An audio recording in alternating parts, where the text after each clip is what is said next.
창세기 46장 말씀 함께 읽겠습니다.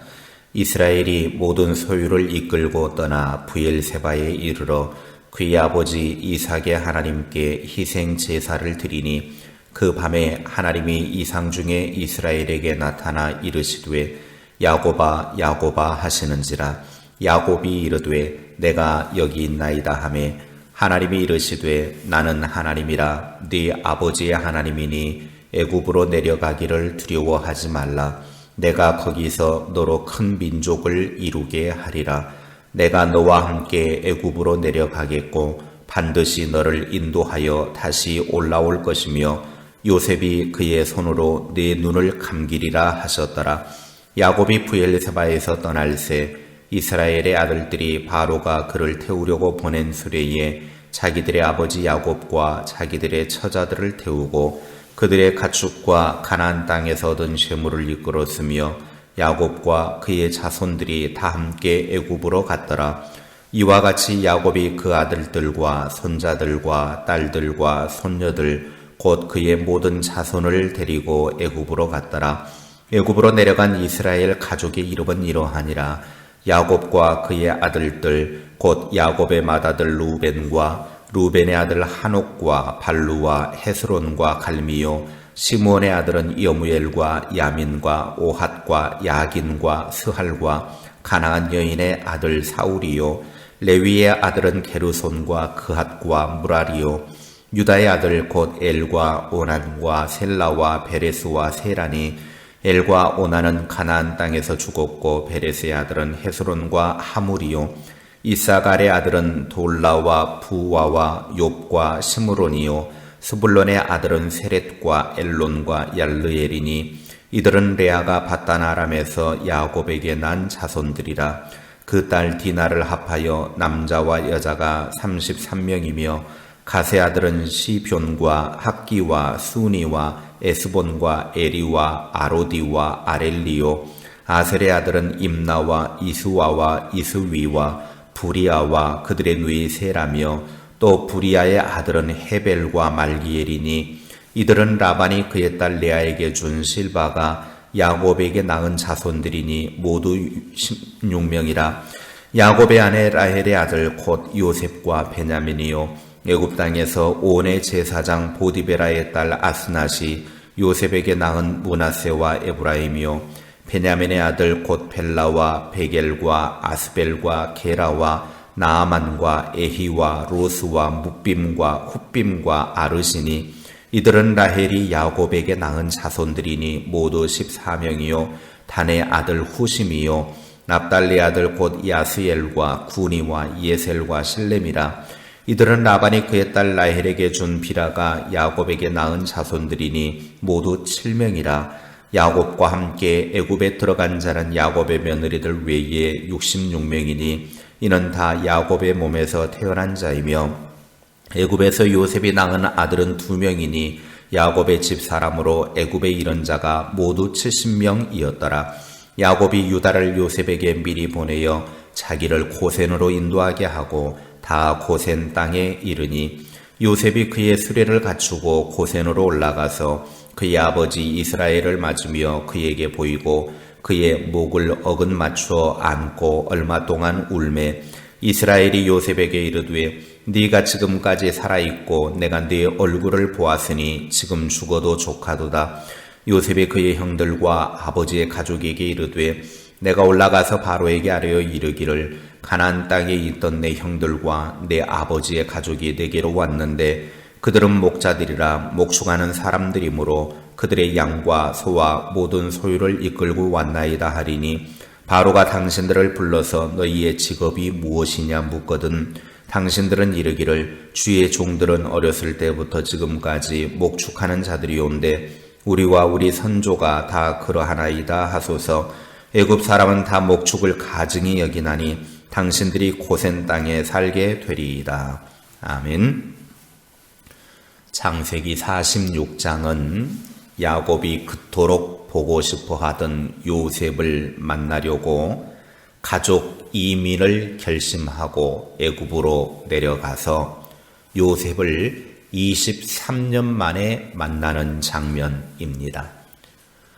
잃어버렸던 아들, 아니 짐승에게 찢겨서 죽었다는 아들이 애굽에 멀쩡하게 살아있을 뿐만 아니라 애굽의 총리로 있다는 소식을 들은 야곱은 서둘러서 모든 것을 정리하여 떠납니다.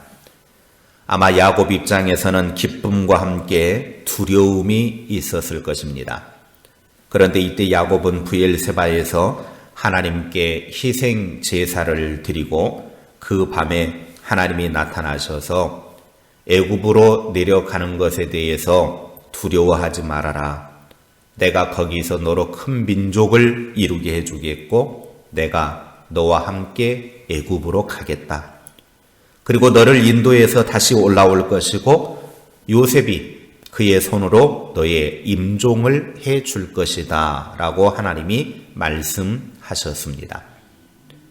애굽으로 가는 것에 대한 두려움에 사로잡혔던 야곱에게 하나님께서는 가도 좋다는 허락과 함께 하나님이 직접 함께 해 주시겠다라고 하는 약속을 받았습니다. 그뿐만 아니라 축복을 받게 되어지고 그 축복 속에서 70명의 모든 가족들이 애굽으로 향하게 됩니다. 그리고 애굽의 고센 땅에서 23년 만에 야곱과 요셉은 만나게 됩니다. 요셉은 애굽의 왕 바로가 직업이 무엇이냐라고 당신들에게 묻는다고 하면 목자라고 말하라고 그렇게 말합니다. 왜냐하면 그 당시에 목축은 애굽 사람들이 가증하게 여기는 직업이었기 때문이었습니다. 한마디로 말하면 목축업은 애굽 사람들이 경멸하는 직업이었습니다. 그러니 애굽 사람들로부터 야곱의 가족은 안전할 수 있었습니다. 뿐만 아니라 고센 땅은 애굽의 주요 도시에서 떨어져 있었기 때문에 애굽 사람들과 섞이지 않고 민족을 형성할 수 있었던 것입니다. 46장의 말씀을 통해서 우리에게 주시는 말씀이 있습니다. 첫째, 평탄한 길도 하나님께 물어야 한다라는 것입니다. 야곱은 요셉이 수레까지 준비해서 애굽으로 내려오라고 했기 때문에 두말할 필요 없이 가는 것은 당연합니다. 그렇게 사랑하는 아들, 죽었다고 여겼던 아들이 살아있고 총리가 되어져 있고 직접 수레까지 보내었으니 가는데 부담될 것 아무것도 없습니다. 그러나 브엘세바에서 하나님께 제사를 드리면서 하나님의 뜻을 물은 것입니다. 그랬더니 하나님께서 허락해 주셨습니다. 하나님의 지지와 하나님의 후원을 받고 애굽으로 갔습니다. 믿음의 사람들은 언제나 기도보다 성령보다 자신의 생각과 행동이 앞서면 안 됩니다. 기도보다 앞서는 행위는 멈춰야 합니다. 기도는 하나님 내가 이렇게 하겠습니다. 내가 이렇게 결정했습니다. 나의 결정을 하나님께 통보하는 것이 아니라 하나님의 뜻이 무엇입니까? 내가 하나님의 뜻대로 순종하겠습니다. 하나님의 뜻을 구하는 것이 되어야 합니다. 둘째, 애굽으로 가는 것은 하나님의 약속입니다. 하나님의 약속과 하나님의 축복의 말을 들은 야곱은 가족 70명 전부를 데리고 애굽에 갑니다. 그리고 70명으로 시작한 야곱의 자손들은 400년이 지난 후에 이스라엘 민족이 되고 애굽에서 이제 나오게 되는데 출애굽기 12장 37절의 말씀에 보면 이스라엘 백성들이 출애굽을 할 때에 장정만 60만 명 가량이었다라고 말합니다. 장정만. 그러니 남녀노소 포함하면 200만 명 이상이 번졌다라고 하는 거죠. 한마디로 말하면 70명으로 시작해서 400년 만에 200만 명 이상 되어지는 엄청난 민족으로 성장했다라고 하는 것입니다. 믿음은 현재를 바라보는 것이 아니라 미래를 바라보는 것입니다. 그래서 히브리서 11장 1절의 말씀에 보면 믿음은 바라는 것들의 실상이다 그렇게 말씀합니다. 셋째, 고센 땅에 거주하는 것은 성별을 의미합니다. 28절에 야곱의 가족은 애굽의 많은 땅들 중에서 고센 땅에 정착을 했습니다. 왜 많은 지역이 있는데, 좋은 지역들이 많이 있는데 하필이면 고센 땅이었을까 하는 것입니다. 이유는 34절에 밝히고 있는데 애굽 사람들이 목축을 가증하게 여기기 때문이었습니다. 그리고 목축업을 하는 야곱의 가족에게는 안성맞춤이었을 뿐만 아니라 하나님이 예비하신 가장 좋은 땅이었기 때문입니다. 야곱의 가족이 이스라엘 민족이 되기까지 가나안과 애굽의 타락한 문화에 동화되지 않도록 하나님이 예비하신 땅이 바로 고센이었습니다. 하나님의 백성들은 애굽 사람들과 구별하신 것입니다. 하나님의 백성으로서 이방 민족들과 섞여서 혼합되지 않기를 원하셨습니다. 하나님만 순수하게 섬기며 구별된 삶을 살기를 원하셨던 것입니다. 그래서 하나님은 많은 지역 중에서 고센을 선택하셨고 그곳에서 살게 하셨습니다. 그러므로 우리의 삶 속에서 아무리 좋은 일이고 평탄한 길이라 할지라도 하나님께 물어서 하나님의 뜻을 찾아야 합니다. 그리고 하나님의 약속을 받고 그 약속이 우리의 삶 속에 축복으로 이어지기를 바랍니다. 그리고 하나님께서 우리들에게 요구하시는 것은 하나님의 사람답게 구별되어진 성별의 삶을 살라는 것입니다. 오늘은 고난주간 금요일입니다. 예수님께서 십자가에 달리시고 운명하신 날입니다. 십자가 위에 달린 예수님은 용서를 선포하시고 회개하는 죄인에게 새로운 희망을 주셨고 나의 죄 때문에 하나님께 버림받는 저주를 받으셨습니다.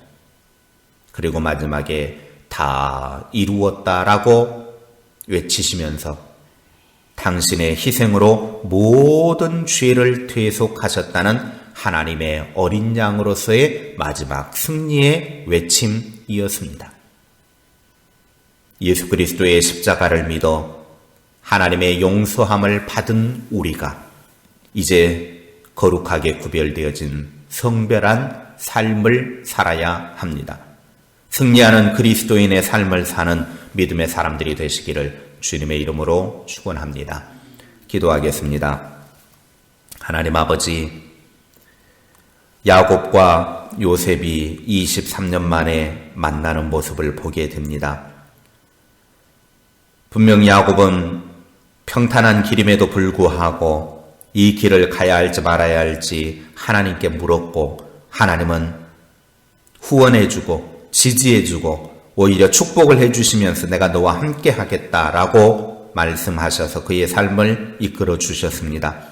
우리의 삶도 아무리 좋은 일이 앞에 펼쳐져 있다 할지라도 하나님께 묻고 하나님의 뜻을 찾고 하나님이 원하시는 것이 무엇인가를 알아서 그 하나님의 뜻대로 사는 주의 사람들이 되게 하옵소서.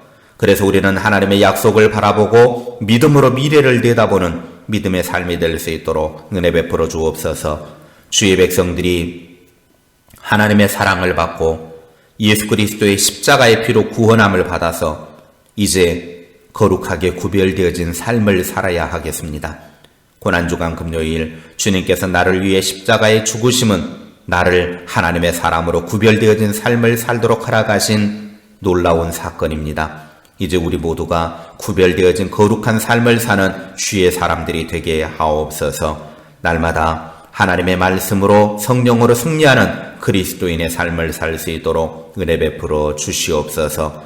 이 고난이 끝나고 부활의 영광을 맛보는 주의 백성들 되게 하시고 하나님의 기쁨에 동참하는 놀라운 은혜를 경험할 수 있도록 은혜 베풀어 주시옵소서. 하나님의 백성들이 날마다 하나님 바라보게 하시고 하나님 의지하게 하시고 낙심하지 않게 하여 주옵소서. 아무리 환경과 삶이 어렵고 힘들어도 그 속에서 하나님을 향한 믿음을 잃지 않게 하시고 하나님만 바라보며 승리의 깃발을 흔드는 주의 백성들이 다 되게 하옵소서. 예수님의 이름으로 기도하옵나이다. 아멘.